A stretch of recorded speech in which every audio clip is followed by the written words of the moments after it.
If you're an athlete, you know the greatest motivator of all is the fear of letting your teammates down. After all, a team is only as good as its weakest link. So you owe it to those wearing the same jersey as you to be your best every time you step on the field. That's why there's no vape in team. When you vape, you can expose your lungs to toxic chemicals that can damage your lungs. If you're a step behind, the team's a step behind. Brought to you by The Real Cost and the FDA.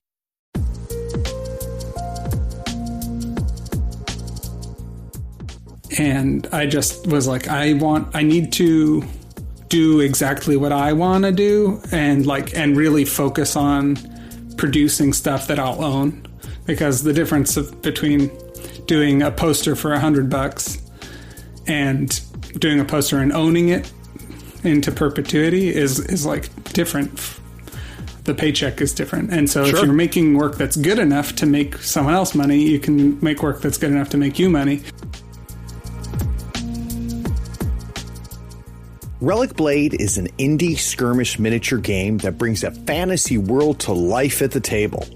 I sit down with Sean of Metal King Studios and dig into how he became the one-man show behind the game. The setting, the rules, the art, the sculpting, everything and all of it done by Sean. Make sure you stick around until the end to hear where he sees the future of miniature gaming. This episode is made possible by the generosity of the Third Floor Wars patrons. Thanks goes out to William Mussel, Robert Sabbath, Justin Whitman, John Snowberger, Matt Quacker, Zagrave, and Nick Louie for being the most recent Floorhead supporters. Okay, sit back, relax, and enjoy my talk with Sean.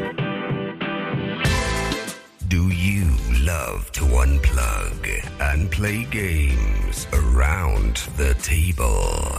Greetings, friends and floorheads, to Tabletop Talk from Third Floor Wars. If you love tabletop gaming, you are in the right place. Listen as Craig delivers in-depth discussions and interviews with game designers, creators, insiders, and experts. Learn from the people making and playing the role-playing, miniature, and board games you love. Howdy friends, Craig here. Today we're talking to Sean Sutter of Metal King Studio. Sean is most known for his work on Relicblade. Relicblade is a fantasy skirmish miniature game based on an expanding setting of swords, sorcery, and high adventure. Sean, welcome to the Third Floor. Thank you. I'm glad to be here. So we've got a lot to talk about because you're a very busy person. But before we talk about what's keeping you busy, I do want to find out when you learned that you could paint models and roll dice and push them around. And how did you discover tabletop gaming? Well, my brother is older than me. He's 9 years older than me, and he was into D&D and pen and paper RPGs and stuff. And so looking up to him, I was really stoked about the idea of playing those games. Yeah. But then I think I also discovered that miniatures existed. I think we went into the game store. I was waiting for him to get out of a game, and I saw some little space orcs or guys with little banners with stickers on them, and I was like, oh my gosh, that totally blew my mind. And so my brother wasn't into it, but that was it for me. That was the hook. That's all. Yeah, I was done. It is funny how that is and how it just rings sometimes, because I remember that, and it was the old, and it had to have been Citadel, the old D&D miniatures, the metal skeletons. I can tell you the hobby store how old I was when I saw a rack of them. Mm-hmm. And it was just my God, there's a whole world I didn't even know existed before.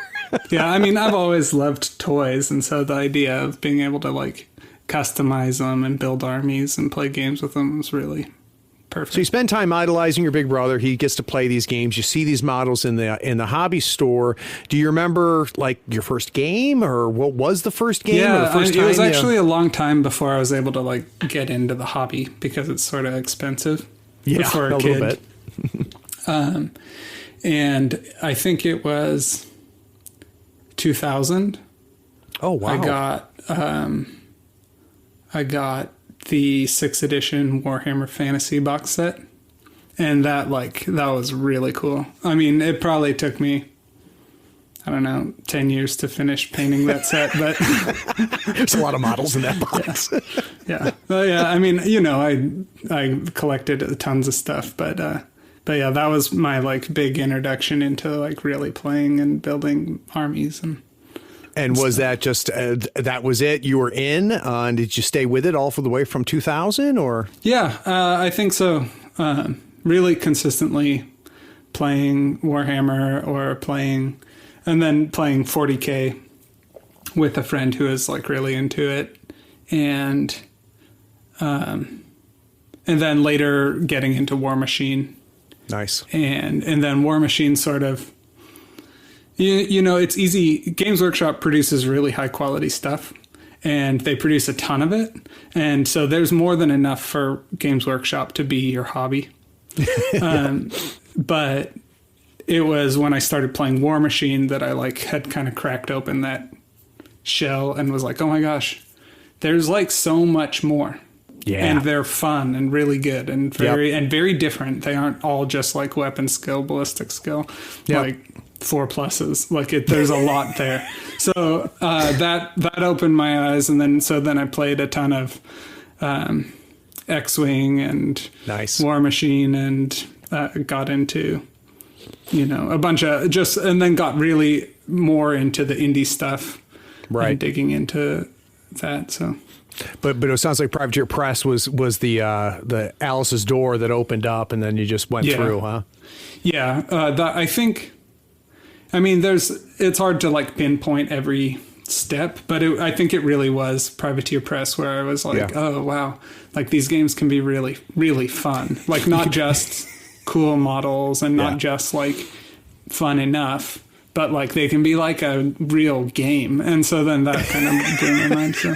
You and I are simpatico because I some of my listeners are 40K fans, and I came from 40K, and I've said more than once, and this is not a knock on, I mean, trust me, I've spent your share of money and my share of money on GW products, right? They're good. They're taken care of as far as money I've spent. But I have a similar statement with Guild Ball. Guild Ball was my first non-GW game, and I had the same reaction where it was just like, oh wow, like these rules are good. Like you can like have models and have good rules. And it's not a knock on what, you know, GW does, because we can sit here and talk about the great things that they do, and we start with the models, but I know exactly what you're saying. Now, you mentioned that your brother played RPGs, and as we get into Relicblade, there is an aspect of that in Relicblade. Do you also do role playing still? Yeah, I do when I can, and actually with my brother. We're both adults, so the age difference doesn't matter anymore. But he doesn't pick on your there's no way character. he was going to have like a 9-year-old sitting in on his D&D sessions when he's in high school. But I play role-playing games. I played a whole bunch of 5th edition when it first came out. Yeah. And that was sort of when I was like really solidifying my like goal for Relicblade, was like to try and capture the D&D party and the way you have like a small party of characters and their skills interact, and the way a deadly encounter feels and how there's more options in how it goes, rather than it being specifically just a tactical battle, just a skirmish game. Yeah. So. Very, very cool. So, guys, the Insider Insight series is my opportunity to sit down with designers, developers, artists, writers, and creators and learn how they approach their work. I try to understand their process, inspiration, and the methods for crafting their creations. You're about to get wowed with everything that Sean does, so let's take a quick break and let's talk about the beginnings of Relicblade. We'll be right back.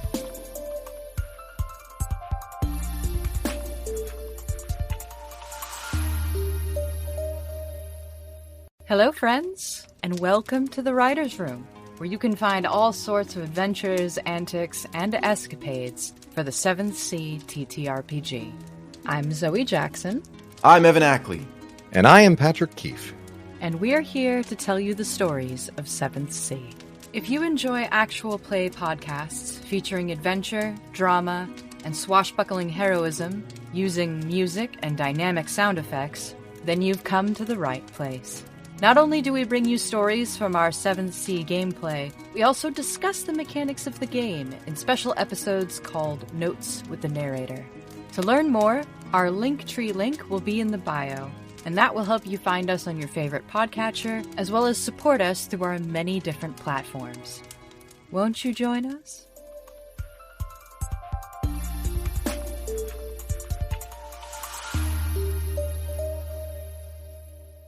So, Sean, now that we've got kind of your origin story, let's talk about, and we touched on it a little bit in the last segment, where was the earliest ripples of, I don't want to just play and try different games, but you started, I would assume, tinkering at some point, and maybe that's where the beginning. Where did Relicblade, where was it the first seed planted? Well, all right, so I think the earliest seed was just the like RPG tabletop pen and paper mentality, where pretty much like really young, me and my friends learned that there was a thing called tabletop RPGs. Yep. And that you resolved things with dice. Like that's all we needed to know. And we started like the entire hobby. Yeah, we started writing games. We started running adventures. No rule sets, no books. And like our Christian parents were like, "No, you can't have that book." And so we just go for it, and we'd base it on whatever we were reading at the time or whatever stories we liked or whatever cartoons we liked, and we'd just play knowing archetypes and knowing like that dice represent chance, and so you can like solve it. And so I think that connects to the deepest DNA of just being like knowing I could do it on my own, just like that I didn't really need permission.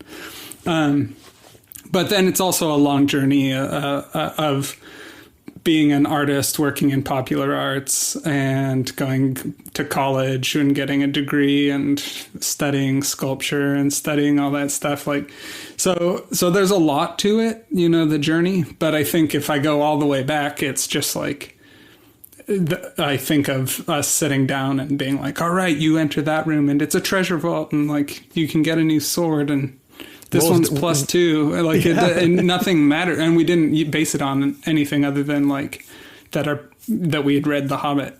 That's awesome. That's awesome. So you mentioned going to school. You went to school for graphic design, painting. Yeah. Oh, for painting? No kidding. Mm-hmm. Yeah, I have a bachelor's of fine art. Oh wow! Look at you, fancy pants. I'm impressed.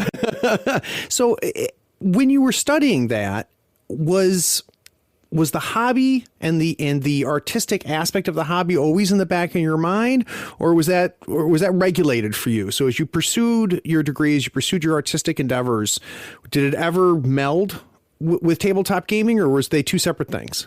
Early on, I'd learned about Mercs Minis and how it was like a small team of guys here in the US making it. And so I was like, oh, I could be the illustrator and like creative person and find a friend that would do that and this and hire a sculptor. And I like kind of thought it would be possible.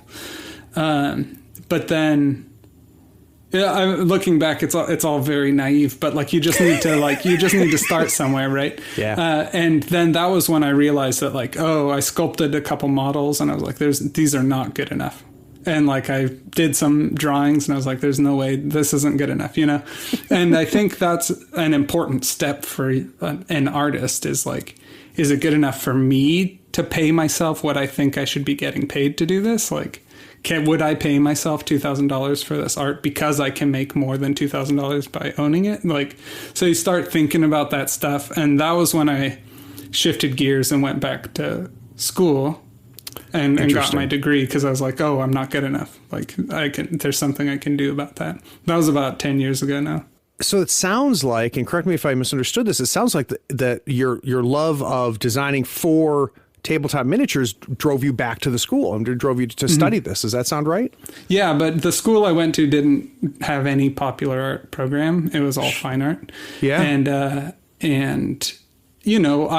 I was into it. Like I got interested in it, and I did gallery work and landscape painting and sold paintings. And I also did like web design and user experience design and all that like stuff that seemed more commercially viable. But then it was in 2015 when I was like, all right, I was drawing comics. I was designing t-shirts. I was making posters for local museums. I was doing everything, right? And I just was like, I need to do exactly what I want to do and really focus on producing stuff that I'll own, because the difference between doing a poster for $100 and doing a poster and owning it into perpetuity is like different. The paycheck is different. And so if you're making work that's good enough to make someone else money, you can make work that's good enough to make you money. So anyways, it's complicated, but basically like in 2015, I stopped taking freelance and started doing full-time for Relicblade. And I taught myself ZBrush. I do all the illustration, game design, everything for it. Well, you're ruining my like. Oh, sorry. Slip in here the fact that you like literally do everything. I think that the listeners are starting to figure that out, Sean. So self-taught sculptor then. Yeah. I learned on the Pixel. I use ZBrush, and so that really works well for me because it's very artist friendly, but you don't have to be like a materials master. Like real sculptors they're like materials people, like the classes in sculpture. I don't know if I understand what that means. All right. So like, I took several sculpture classes in college, and they were all about how to work with bronze or how to work with wax or how to like what types of glue to use, like, because you have to know like what kind of epoxy will react with what kind of thing and what kind of polish. So it's all about like real tactile materials and and I'm not an expert of that. And, my friends who are really good traditional sculptors do know how much of what to mix with their green stuff and what type of armatures and what type of metals and what type of everything, and like that serves them. But I don't have that, and I don't have the like passion for that. And so ZBrush really works well for me because it's just straight up my imagination. I'm just forming pixels and squishing them into shape. So anyways, technology has really helped me be able to do it. And I learned it all just through the Pixelogic website. So just the free tutorials are enough for me, and YouTube. And I mean, obviously you've produced miniatures and sold miniatures, so you figured it out. How frustrating was that process to get from when you started messing around with ZBrush to the point where you felt you could produce a miniature that somebody would buy? Yeah, there was probably a year gap of like learning before it was like good enough to like actually have it stay together as a figure, like pieces too thin, pieces too thick, proportions wrong, scale wrong, like, there's a lot of steps. And so that was a process, and I still am learning as I go. Like, I'll get a new figure and be like, oh, that, the head's a little too big, or that sword's too thin, or, anyways, there's always. And then also making sure that it can get cast correctly. There's so much, right? But thankfully, the community for tabletop miniatures isn't terribly big, and once you get plugged into it, like people are friendly and like you can ask questions. That was the biggest step for me. Was I taught myself a bit, but then I went to it was actually a War Machine convention, Lock and Load. They're like Privateer Press is like name convention, and I went that weekend and I only hung out with the sculptors. Interesting. And like, so those guys really helped me, and that was a big turning point for me, was just being able to be with those guys. Yeah. Oh, that's cool. So I'm understanding things now from having the skill sets to be able to produce models that people would be interested in and be willing to pay for, to have the artistic ability to design, that, and to illustrate all of this. Where was the beginnings of the game itself, though? Did that come after or before? So I'm trying to get a sense of cart and horse here. Yeah, I think, I am interested in lots of things, and so it makes sense. Like, I like writing, I like drawing, I like sculpting, I like all that stuff. And it makes it so that I can, if I'm doing a lot of different things, I don't get bored with any one particular thing. That's nice. So I knew that if I was going to sculpt something and try and sell it, that I could be making just like D&D models and try and sell them. Yep. But for me, I just never buy anything that doesn't have like one or two reasons to get it. You know, like if I'm, you know, just to pull a random example, maybe that new Warhammer Quest box that came out, that was like a big deal. You know, I can justify it by saying, well, maybe I'll play that Warhammer Quest game, but also it's skeletons and zombies and like vampires. Like you can definitely use it in, you know, 10 different games. Yep. And so suddenly you're like, oh, okay, for sure. It validates itself. Right. So if you could get your hands on it, then you would be able to buy it. But, so I felt that way about my sculpts. Like I needed to make more reasons. And there was a game inside me that I would like, really, I was dying to play. And I was like, you know, I don't need to be waiting for someone else to make what I want to play because A, like no one else has the exact same taste as me, but there are lots of people that have similar enough taste that they'll like what I make. So anyways, it's a matter of taste. It's a matter of creative license of just like that good old fashioned, like you need a die and then that's all you need to be able to play a tabletop game. Yeah. So that's sort of what happened is I sculpted enough models that I was like, you know, I've got ideas of a combat system. I've got ideas. And so just building it one step at a time. Very, very interesting. So what is, do you remember vaguely the first time you sat down with another human being and showed them the earliest version of Relicblade? Yeah. I had some friends over and we set up and played. And they liked it enough, you know. I think I had other versions of different games that, like, I had ported the messing around, figuring out the mechanics. And I remember having a friend over, and he just, like, you know, was able to exploit the weaknesses in the system, and then that got my brain really working. Yeah, but, yeah, it's funny. Playtesting is tough because, like, so I'll look. I'm sure I look grumpy the whole time, but it's because I'm like really, really paying attention to like every little detail, you know. And it's like high tense because I'm like doing all this like problem solving with every little thing that happens.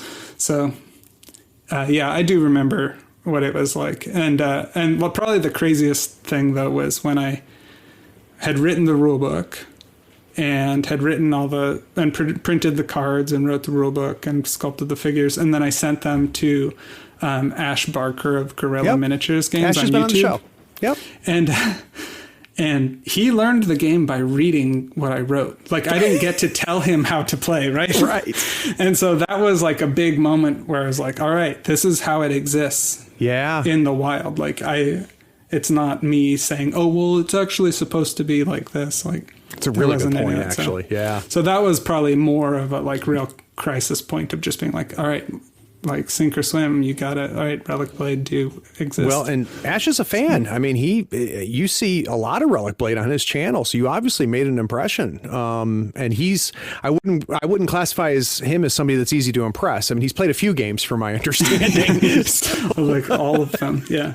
Yeah, and it's true. You know, there are a lot of games that you know. You can enjoy a couple times. Yeah. And then there are other games that like you actually want to come back to. And he, like, bless his heart, he comes back to Relicblade. Like, that's awesome. And like, cause he has access to every game. You know? Yeah. Well, that's exactly my point, right? Like it would have been very easy for him, Sean, to have read the rules, played it, done a video or two on it, said great things about it, and then moved on. But that is not what he did, which I think is a credit to you. I'd be curious, though, as you're going through these iterations, right? You're going through the playtesting before you hand it over to Ash or anybody else at a kind of final stage thing. What were some of the bigger steps in that iteration process? Were there any big aha moments or big changes that you made that really, really pushed things forward? Yeah, well, it was... I wish I knew exactly like the exact time frame, right? But it was probably grab your diary real quick. I'm sure you wrote it down. Yeah, right. No, it was pretty quick turnaround. But like 3 months probably from like really starting to write it to actually having a printed copy. Holy cow, Sean.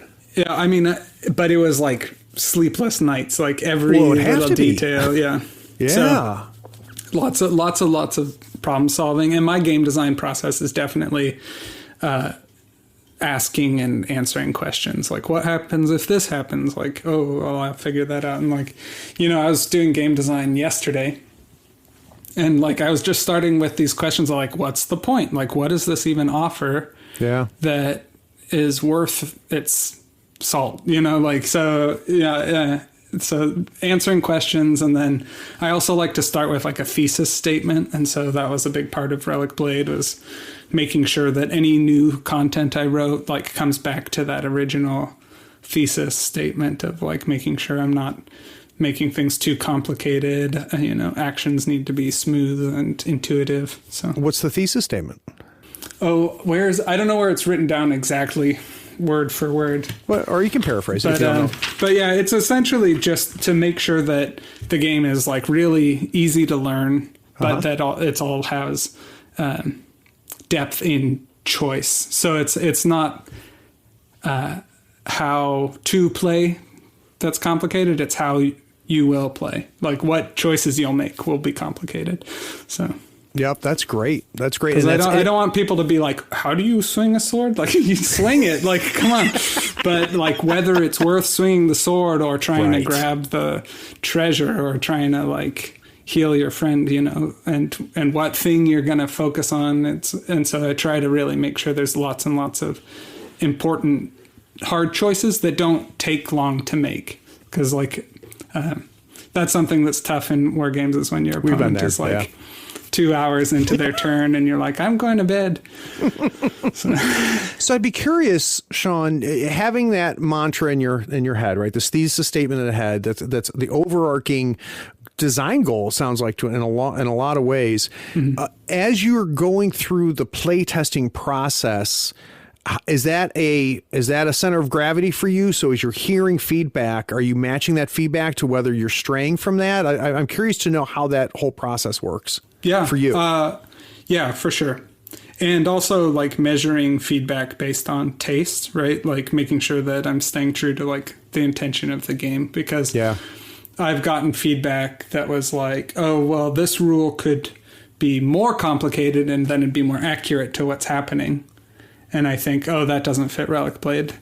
And then I get other feedback that are like, this rule that you did right is more complicated than anything else in the game. And I'm like, I should have fixed that. That's a problem. Yeah. So like, yeah, I think it's really good. And it's nice to have like a place to measure from. Right. Rather than feeling like everything just could be anything. Yeah. It's hard to explain, but making sure there are design limitations, I guess is what I'm saying, that make it way more creative than if I could just do anything. Well, it sounds to me like it's a wall you can keep bouncing against, right? So if you have an idea, you can bounce it up against that and see how it reacts to it and see how it fits there. So that's very interesting. Yeah, so and there are funny like design limitations. Like all of the characters are on cards, right? And that means that each character has 3 skills and they're all listed in this little box. And there's a lot of good information neatly designed in that box, but it also means that like a special ability can only have at most 5-10 words that describe what it does.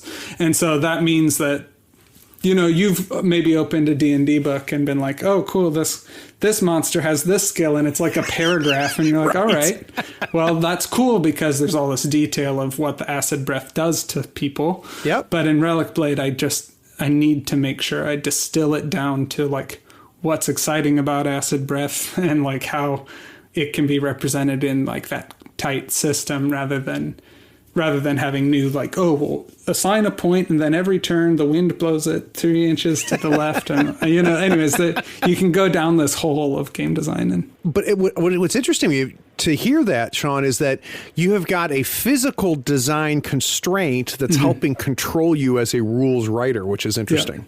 Very, very interesting. And saying, saying that's it. If I can't fit it here, then I need to fix it and I need to make changes to it until I can. So that's neat. So now you feel good about it. You've got it play tested to the point. You've got rules written that you can send to somebody and they can read it and actually play the game without you looming over them, telling them what they're doing right or wrong. What's next from a business standpoint from you? What do you do now to say to the world, hey, I'm open for business? Or what needs to happen before you can say that? I got it to market pretty quick, and at the time, Kickstarter is this. It's an interesting thing. Yeah.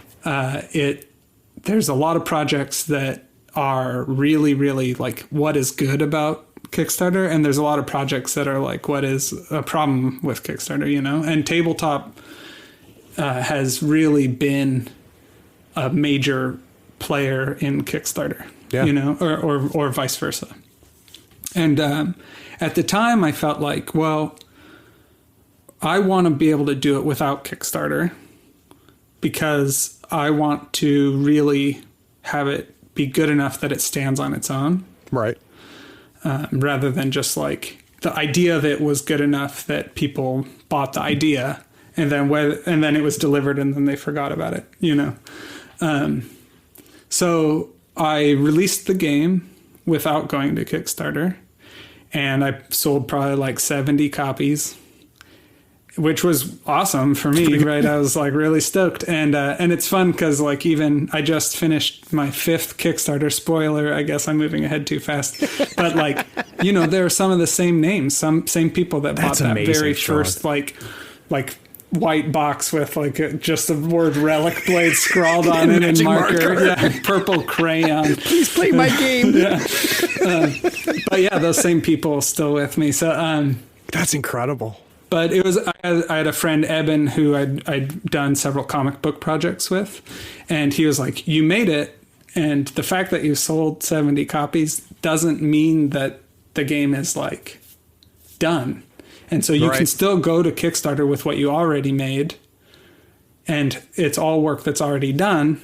Go to Kickstarter, see what happens. And so we were working really, really closely at that time as creative collaborators. And so he helped encourage me, and I did my first Kickstarter in 2016. And then I did a second Kickstarter later that year for expansions. And then since then, I've been trying to like run them annually as a way to keep the game fresh and keep things alive. And it also, in the description, I think you mentioned that it's ever expanding, but the way the game is designed is for things you can add one character or a faction or whatever, and it all just fits together. That's cool. So you don't have to, the prerequisites aren't as crazy. If you have the rulebook and any of the releases, you can play Relicblade. Right. So it works well.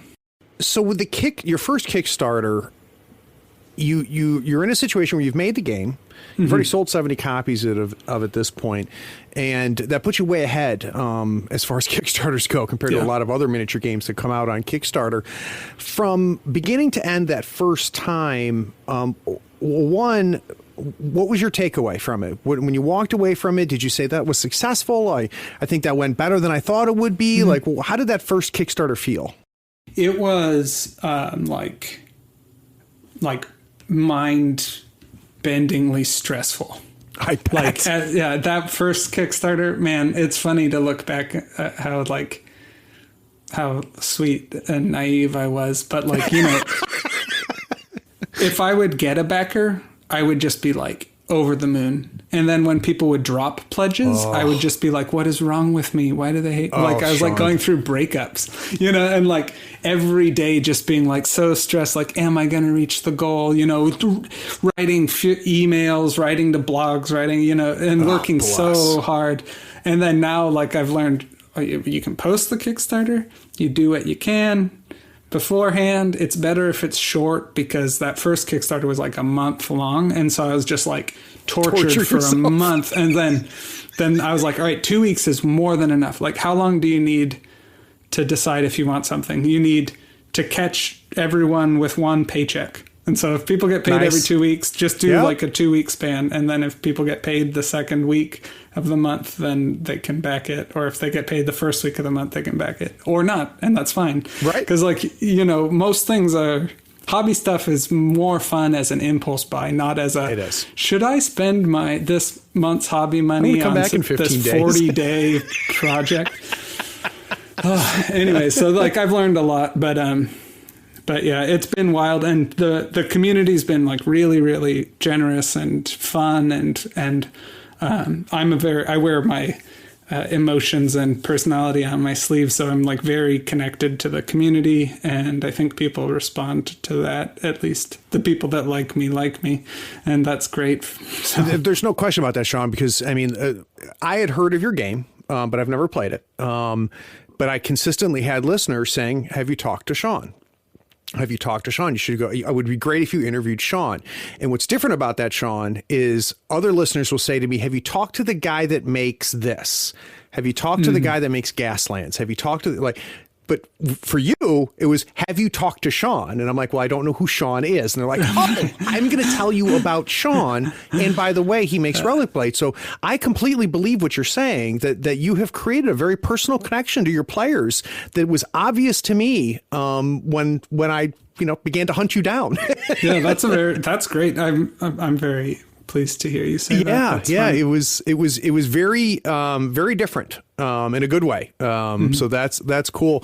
So now let's fast forward. So you do your first Kickstarter. You just mentioned you have your 5th now that you're wrapping up? Or yeah, I actually just finished shipping the last of it today. Wow. So like I'll tell you. Does that gotta be the best feeling? If I thought the first Kickstarter was stressful, just wait until you run one during a pandemic. My goodness. Oh my God. It was supposed to ship in November. Oh, like for those of you who are listening, it is not November. No. Let's also be honest that I promised to ship in November, but you ship in May. That's early Kickstarter time. Yeah, I mean, considering, and there was stuff that was just totally out of my control. Yeah. Like there's a tin shortage. Like, what am I supposed to do? My figures are metal. Like, yeah, it's crazy. Yeah, but I think the key there, because I've had, I embarrassingly back a lot of projects, more than I should. And it all comes down to communication, right? And, as long as you as the creator saying, look, here's our situation, here's what's going on, here's what I'm doing about it.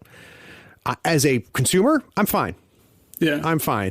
It's when I'm not getting that I start getting agitated. And that doesn't sound like that's your MO, which is good. No, yeah. I mean, I tried. It's always a balance for me because I hate spam. Like, I just hate constant emails, there are certain services that just feel like they need to talk to you every day, and it drives me crazy.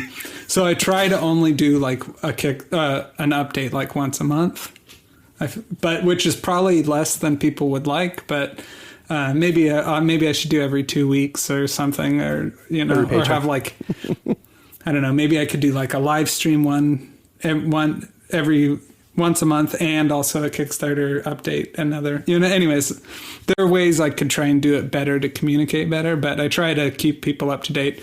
The problem is like a lot this year. It was like, and this month I had to try and stay busy doing other stuff because there still isn't any resin in the United States. Like. So let me give you a quick update. I did my lawn. I painted the house. Yeah. Oh man, one update. I was like, I went fishing. It was really nice. I've been playing the flute. Like, oh, that's amazing. Because there's literally nothing you could do. Yeah. Oh, that's crazy. That's crazy. Well, not to get too. I'll just end up going too far ahead. But I've been keeping myself busy. Well, that's good. Yeah. That's good. All right, guys, what we're going to do is we're going to take a quick break, and we've talked about the making of Relicblade, but we haven't really talked about the game. So we're going to take a break, come back, and learn what the hell Relicblade is and how do you play it. We'll be right back.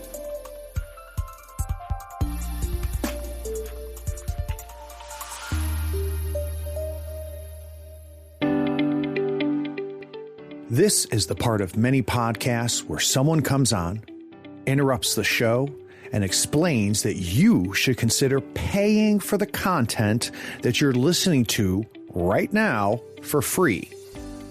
That pitchman explains by giving $1 or more a month, you not only support the show, but you allow the show to grow and improve. Here on the third floor, we refuse to interrupt your episode of Tabletop Talk with such time-wasting pleas.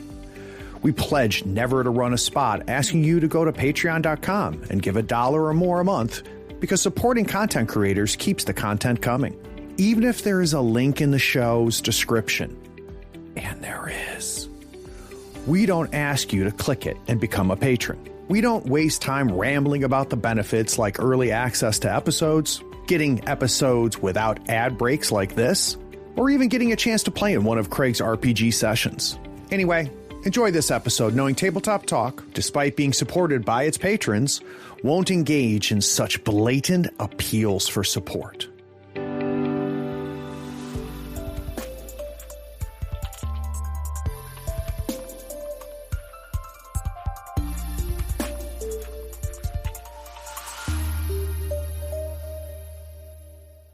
So now that we understand the origin story of the game, the reality is, Sean, we really haven't talked about what the game is right now. I know a lot of people listening are familiar with it and have seen it. I'm sure we've got players of the game, but someone brand new walks, hey, what the hell is Relicblade? What's an easy explanation? Yeah, so Relicblade is like party-based tactical combat. You have like 4 to 6 models per side. Nice. Games last about a half hour. It's designed around the like tank DPS healer, like party dynamics style of gameplay. And there will be a party of heroes or a party of villains or, some mixture of factions. And there are only 2 main factions. There's like good guys and bad guys. And so you can create a motley, like a disparate band of adventurers. So you can have, it's a little bit like Fellowship of the Ring, where you've got guys from all over Middle-earth that come together for this purpose. And so you as a player play as an extra-planar being that like can affect fate. So you've got sort of powers as a player. You control your characters. Characters have a neat action point system where they've got a certain number of dice they can spend. Mm-hmm. And then you can spend a die to move, or you can spend dice to perform actions. And when you do it, you roll the die. And so if you spend more time doing it, you can roll 2 dice and add it together. So it's more likely you'll succeed. And so there's a lot of choices in how you activate your characters, how you try and perform your actions, the order that you do things in. So you end up with like lots of really like tightly distilled decision points throughout the game, and you activate one character, then your opponent activates one character, and there's very active scenario play that's very, adventure driven. So it's not just combat. Like you could play a game that's just combat, but there's usually some other thing going on that's more pressing than just punching the other player. So I'd be curious, Sean, the setting itself is a high fantasy setting, it sounds like, with magic and monsters and things like that. Yeah. In your mind, is it a generic setting, or is there a world of Relicblade? Well, I try to make sure it's recognizable enough that people feel like they can enter it with a sense of ownership. Yeah.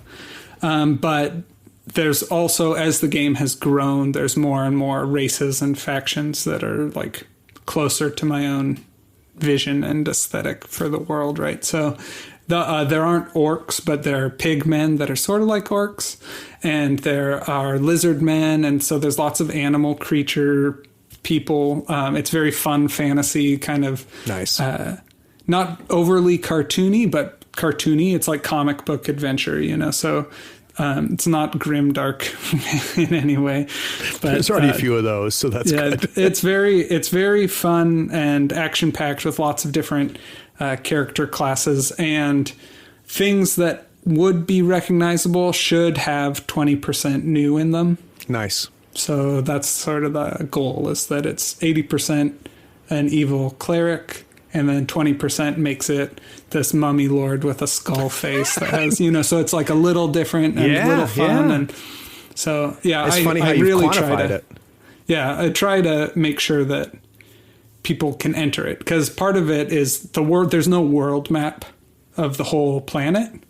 So I want people to be able to enter the world of Relicblade and have a sense of like, ownership. Like they feel like their character could be in there. Their D&D character could exist. Their world can exist. But also there is stuff to explore. There is the Temple of Justice, or the like Ancient Order of Lone Guard Rangers, and there's stuff to explore and factions that exist. So it's like, it's a rooted setting. Yep. But that's open enough that you should be able to have your imagination triggered and explore it on your own. Yeah. Very, very cool.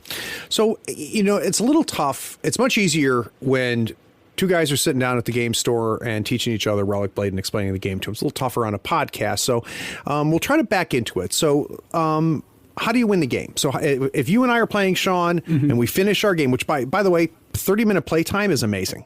And it's on a 2x2 that's board awesome. Also, so you can fit it on like an actual that's great. table. That's great.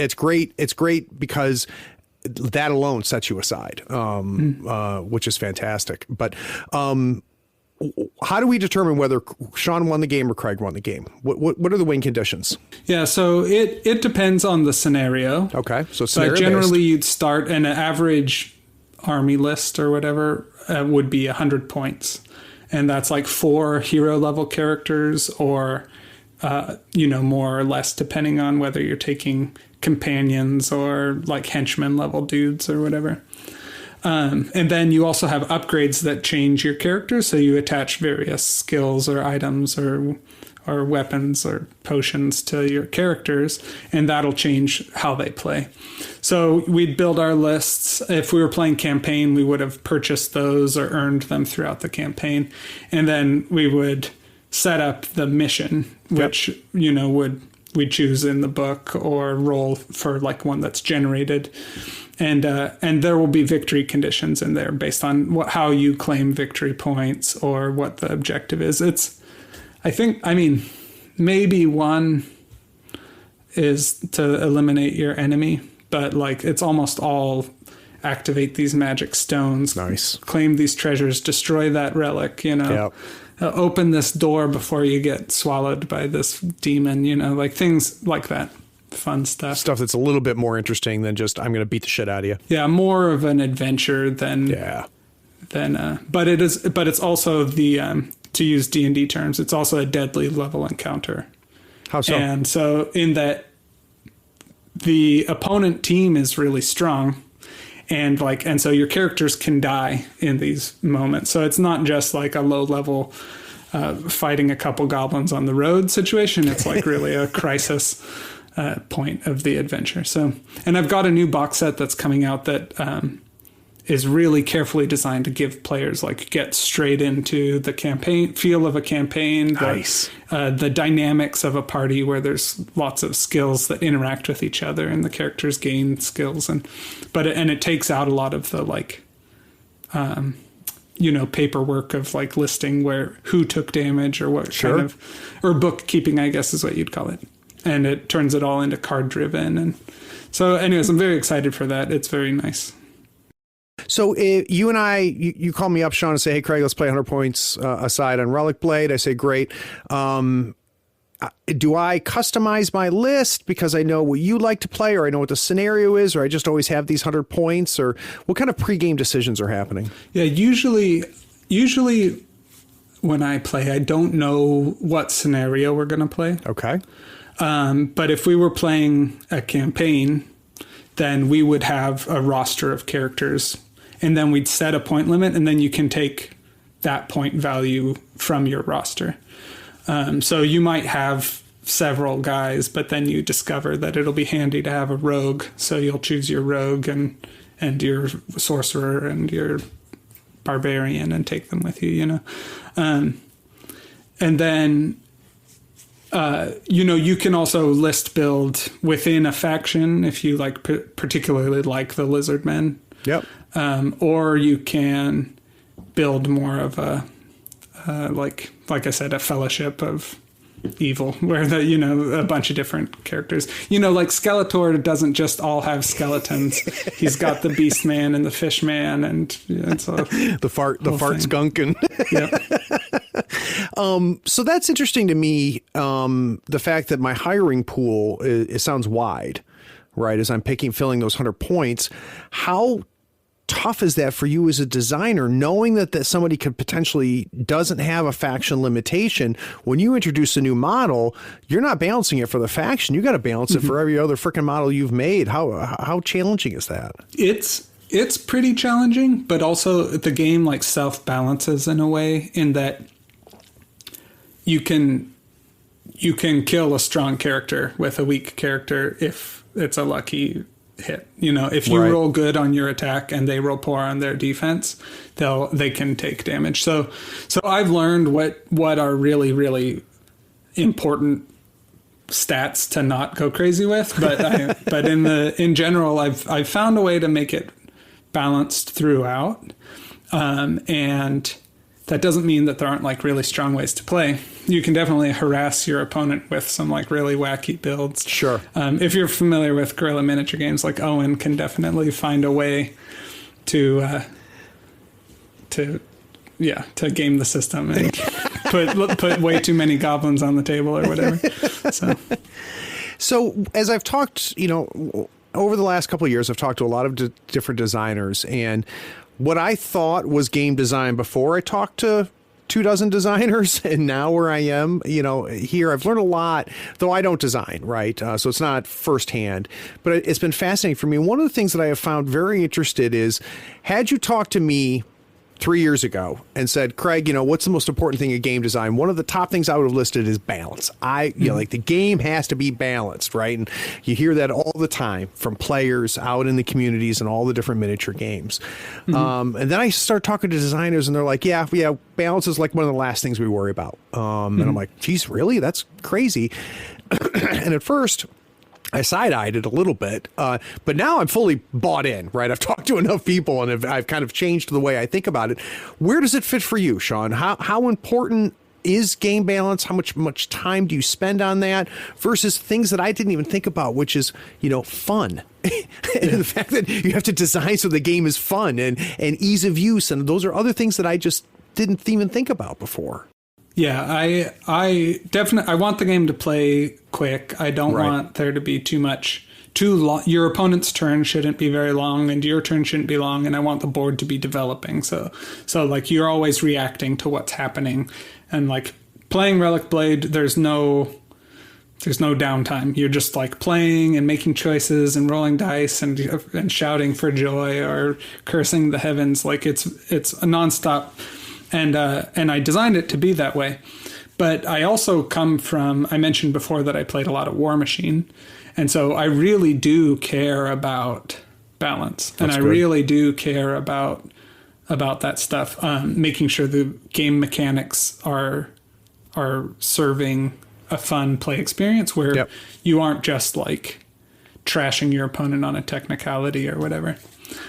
So I take it really seriously, balance. But I might define it differently than other people think about it, I guess. So?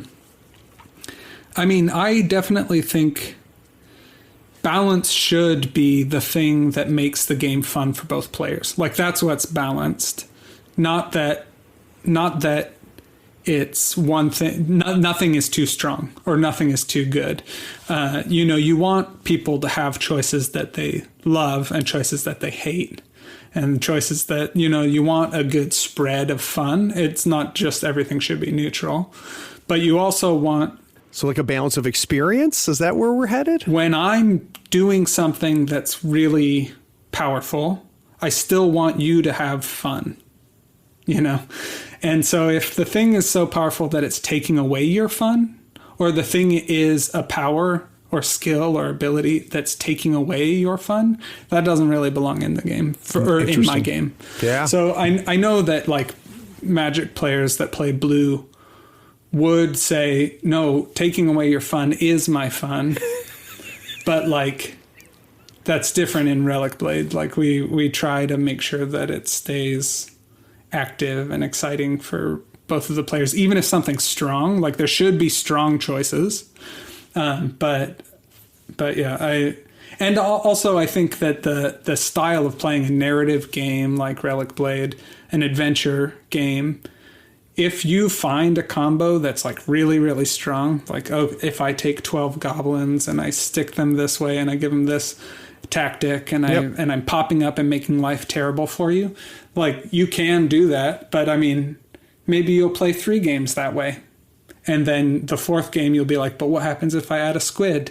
And then what happens if and so I think the way the game is actually rewards you exploring the world. That's cool. Makes it so that it's not as much about like showing up on game night, always playing your 12 goblin list and just like trashing people like that. It's not that type of game. So that in that way, balance, yes, there are things that are strong, but also it's not a competitive game. So like, you know, I mean, if you played Guild Ball, you know that like you can have like a list that you know how to play and you try and win, and that's it. But Relicblade is more about you have characters that you really think are neat, and an adventure that's going to be exciting, and even if your character slips and falls into lava and is dead forever, like that will have been such a crazy fun story that's Relicblade. Right. So it's less about like alpha gaming. That's cool. The one thing I want to drill into a little bit, though, if you will, with me, Sean, because it was very interesting to me, is the concept of I don't want to make something that's not fun for the opponent, right? And I'd be curious to know, can you think of a recent change you made or something that you created and you said, you know what, this violates that rule, that this is creating a negative play experience for the other person? I want to understand that a little bit better because I found that really interesting. Yeah, I had a character that they were shrimps that had harpoons, and they could deploy out of little like holes, mud holes on the battlefield. This is amazing. And this is great. This is a good example of what Relicblade can be also. So if you build your list for it, you could end up having mud holes all over the battlefield. And then anytime your opponent moves within range of one of those holes, you could proc and pop a shrimp out of it. Then those shrimps also had an ability that made it so they could ambush guys. Uh-huh. So it was too many things that happened on your opponent's turn. Right.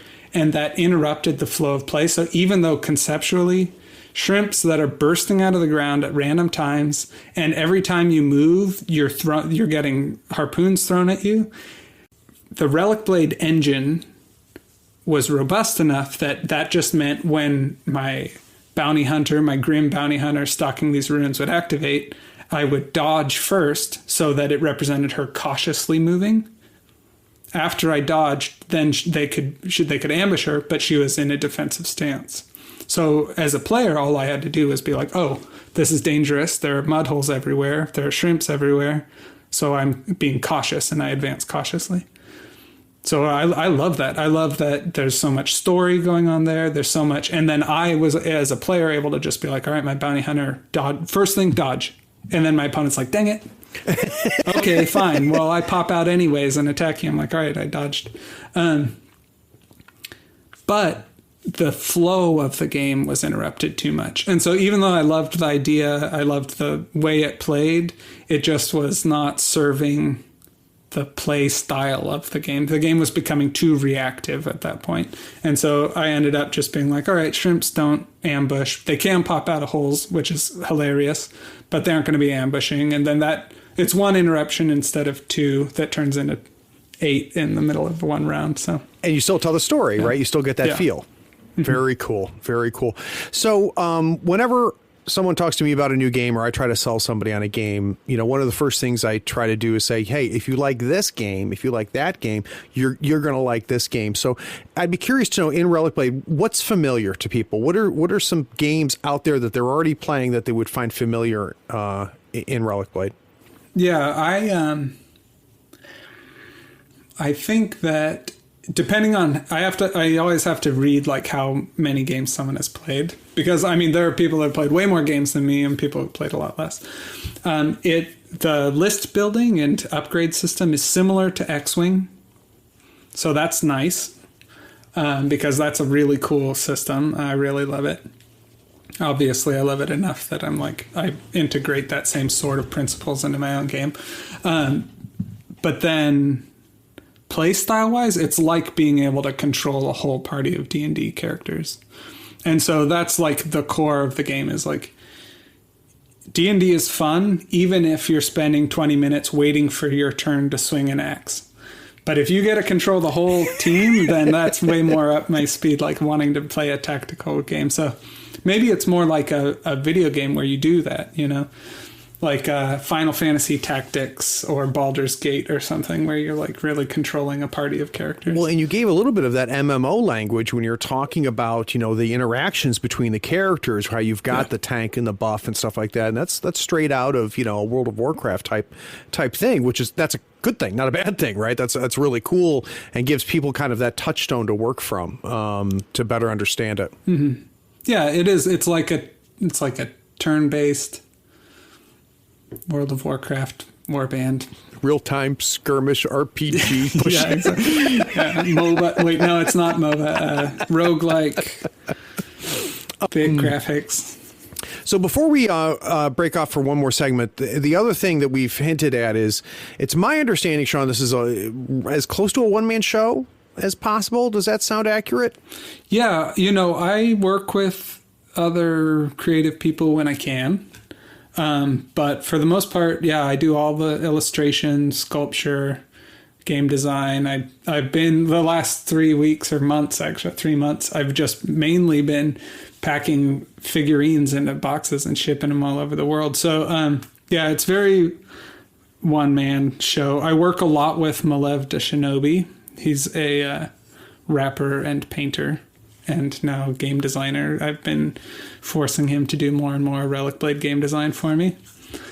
Or by force, I mean hiring him to do more. And I also work with guest artists sometimes, but it's really more about just like collaborating. Less about like, well, whatever. I like to collaborate, and I like to like get artists that I like to design stuff and do art for the game, and then I sculpt them, and it's a whole fun thing. And is that something that you're just now getting comfortable with? I guess what I'm trying to say, because I've talked to people that are quote unquote one man show, and it's because that's where they're happiest, right? They like that I'm the one doing all of this. It's under my control, and it's not being a control type thing. It's like their happy place, and I get to design today, and tomorrow I get to sculpt and things like that. I'm trying to get a sense of what drives the current model that you're working in. Yeah, I love doing all the different things. And so that is a big part of it. I am growing into writing more games. And as I'm writing more games, I can see those other games becoming, you know, reaching out to other sculptors or other artists for. My latest new game is called Sludge, and I'm working with Blacksite Studios to do the production end. Very nice. Basically, they do good work. I still do all the art and game design and sculpture, but I just send the sculpture files to them, and then they put them in production. So I don't have to actually be the one taking the little figures and putting them in baggies and putting labels on shipping boxes, you know.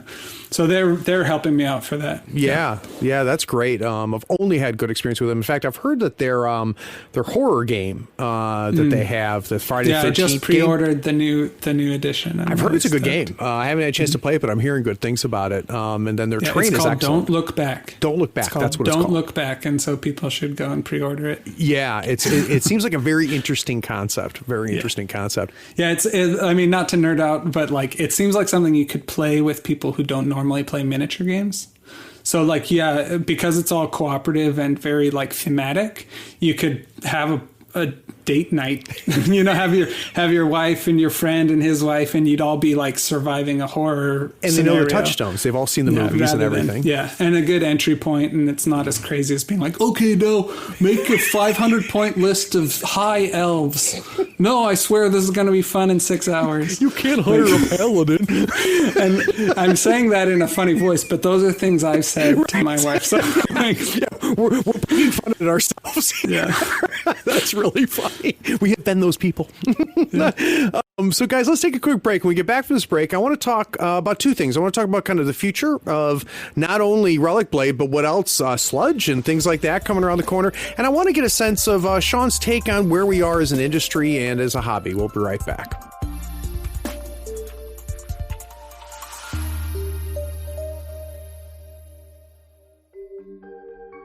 Are you a tabletop RPG player that is considering becoming a game master? Are you a veteran GM that is always looking for different ways to improve your games? GM Mastermind is an RPG podcast that tackles topics catering to the art of game mastering. But Craig, there are a lot of RPG podcasts that do that. Perhaps, but GM Mastermind has the brain trust. It's a guest panel made up of 2 to 3 game masters from different backgrounds and experiences that share their personal insights on a particular topic. This keeps the conversation fresh, diverse, and insightful from one episode to the next. So head over to gmmastermind.com or subscribe to GM Mastermind wherever you find your favorite podcasts.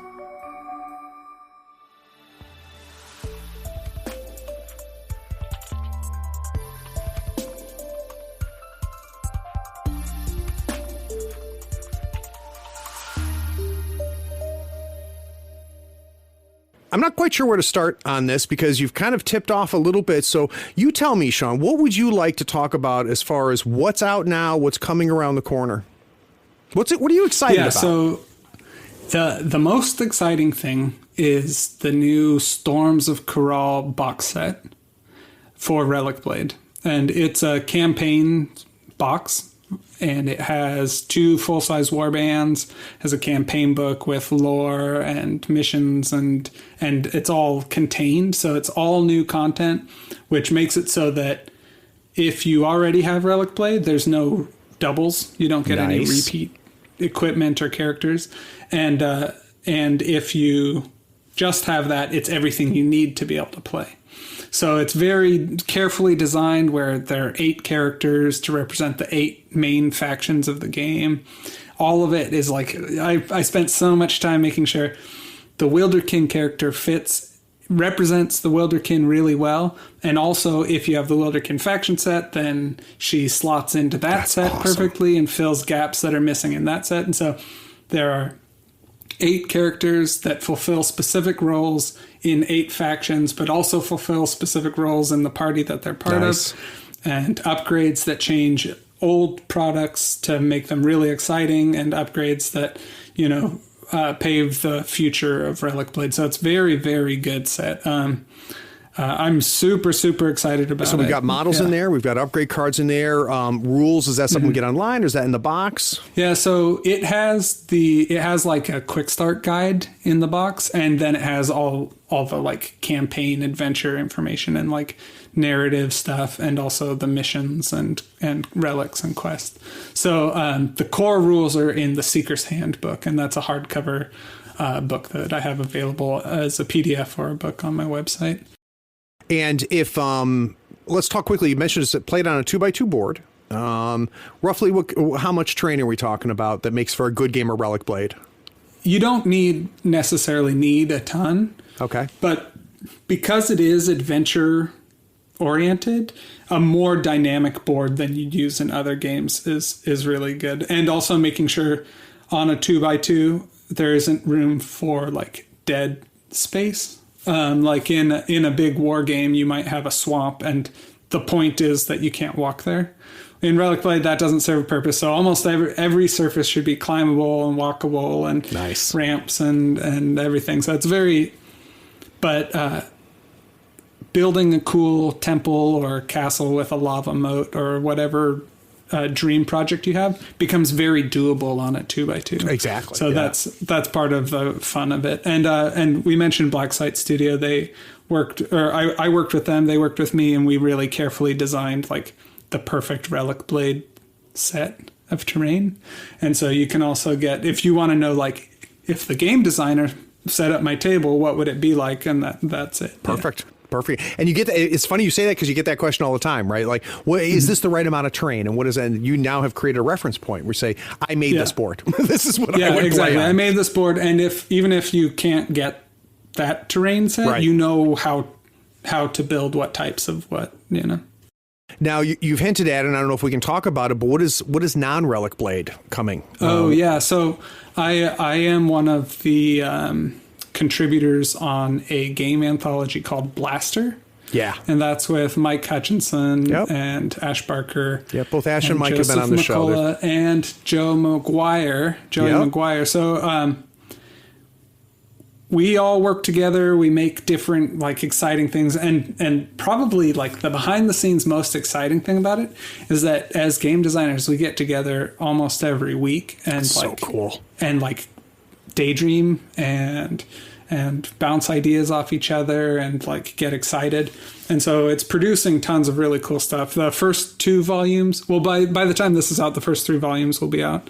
And there's just tons of, you know, Frostgrave content, Gaslands content, A Billion Suns, Gamma Wolves, Relicblade, a full Blaster original called Mystic Skies that I made with Mike Hutchinson. That's so cool. And I wrote a war game rule set called Sludge that's going to be in there. And it's a Doom fantasy, like a historical war game. So you use historical miniatures, but you assemble them in a non-historical way, which is fun for me because I love history, but, like, I don't necessarily want to worry about, like, whether I painted the buttons the right color on a guy's jacket. Yeah, that seems legitimate.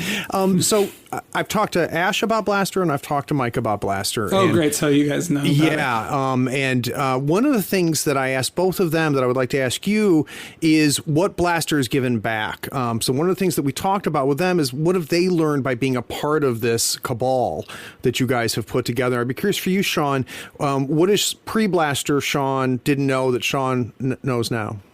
Well, I think pre-Blaster, I was the maker of Relicblade, and Relicblade in a lot of ways is enough work that I am and will continue being the, like, creative force of Relicblade, right? And it's good to have a project like that, but it also means that with Blaster, I have the chance to do weird stuff.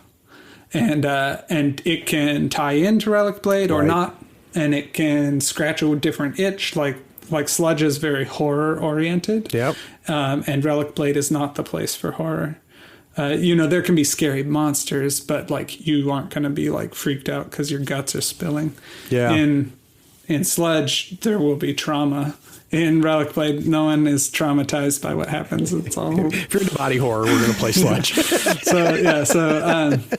Anyways, like, that's just an example, but I think for me, it's been, like, a really fun way to be part of a community of peers and independent, and because I'm inspired and driven to do better because I get to be associated with those guys, you know? So that's really fun. And I would imagine it's got to be a self-fulfilling buzz to impress people that you admire, right? And that's the one thing that I keep hearing about this Blaster cabal is how much you admire each other. And I would imagine if I was in a similar situation, it'd be like, it means something to me. Like, I want Ash to go, oh, that's cool. Like, that'd make me feel good, you know? Another thing that's like a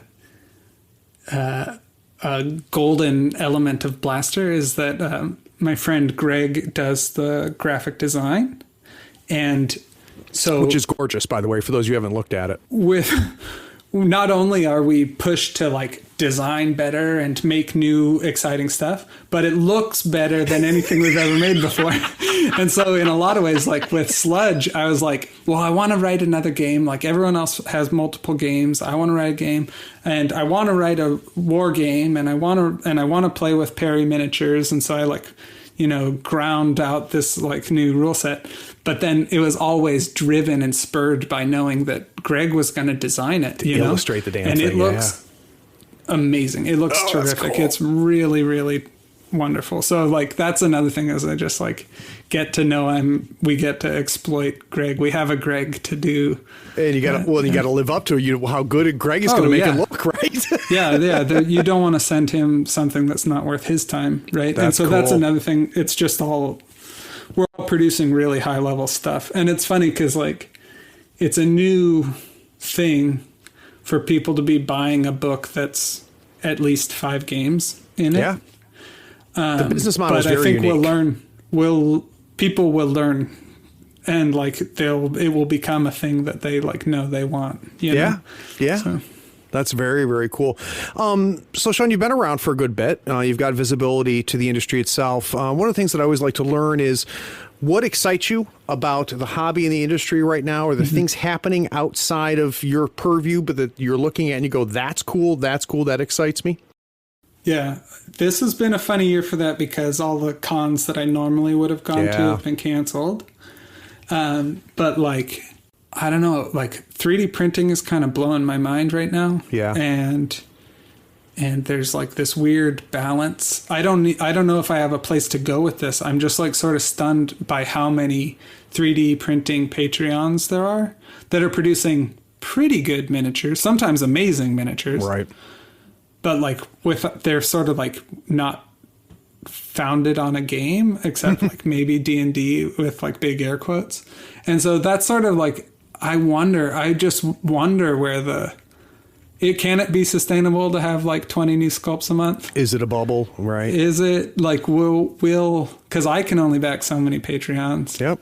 And then I can only 3D print a fraction of that. And I've got 2 high-end printers that I could have running all the time. Or I have 3 printers.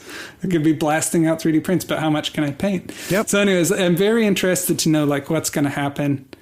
And it sort of feels like it devalues what I do, except that I'm making stuff that I know, like I really understand form and volume and painting and the hobby, which is different than someone that is like knows how to 3D sculpt, and make nice renders. So yeah, it's very complicated, and I'm very excited and with trepidation. Concerned at the same time.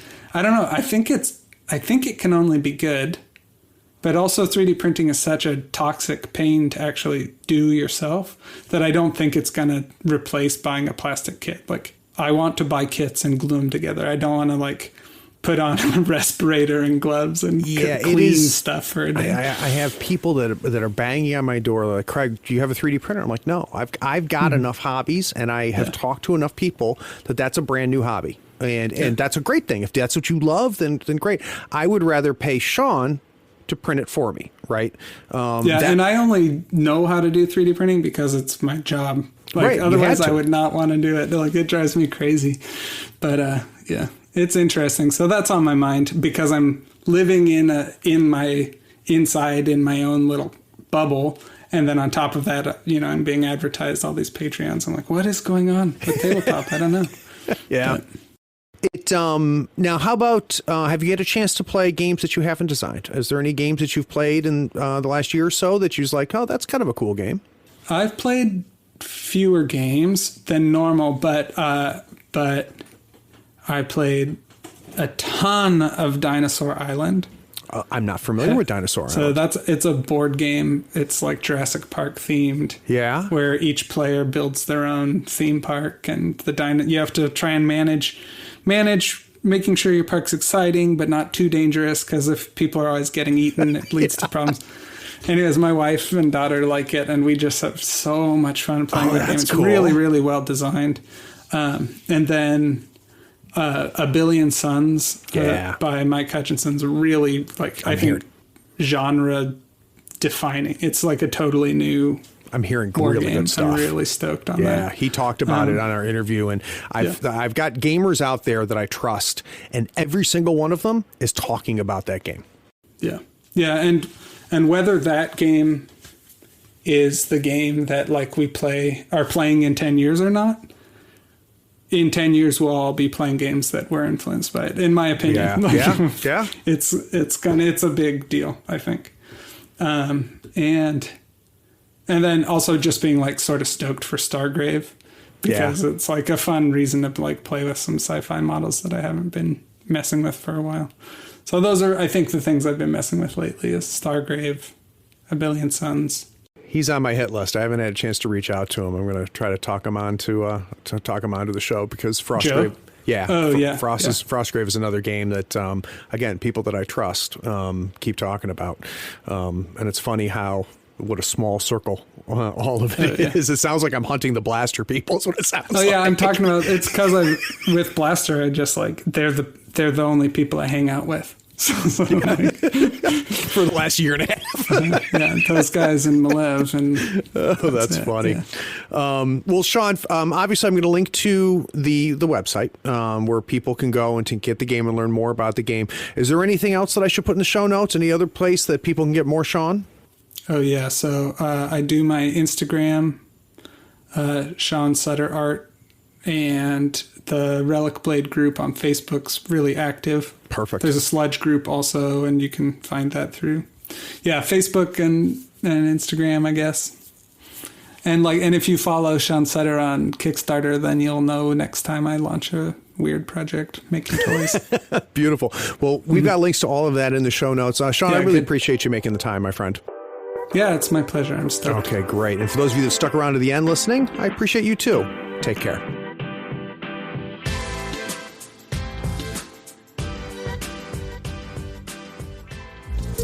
We hope you enjoyed this episode. Subscribe to Tabletop Talk and share it with your friends.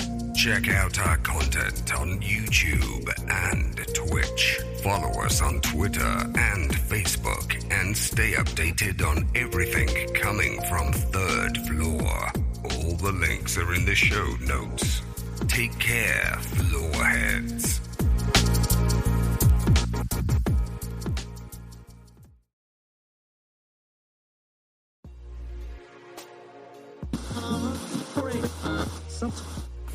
So I'm not quite sure where to shart. Let's try that intro again. It's a little bit different. I don't know how to shart, Sean. It's off topic. Beautiful, beautiful. All right. So the idea here is I figure let's do just a quick overview conceptually, and then we're not going to teach people how to play Relicblade. You don't want to do that. But what makes it stand out, and the way I try to break it down is decision points. Mm-hmm. But more importantly, let's just talk about your game. Yeah, okay. Does that sound good? Yeah, that's easy. Great. You're familiar with it? I played it recently, which was really good. Mm-hmm. I hear it's a good game. Yeah. All right, I'll bring us back. That was perfect, my friend. Thank you. How you feeling? All right? Yeah, good. Good. I accidentally got a burp in me from my cider. Trust me, I've edited a few of my burps as well. So. Oh yeah. I clicked on an old YouTube video of mine recently and like skipped ahead just to see what I was talking about, and there was like this stifling a burp like right in the middle. Whatever. You slowly start turning colors. Yeah. You try not to burp. That's funny. I've had interviews where I've had to pee really bad. I'm like, all right, I'll bring us back.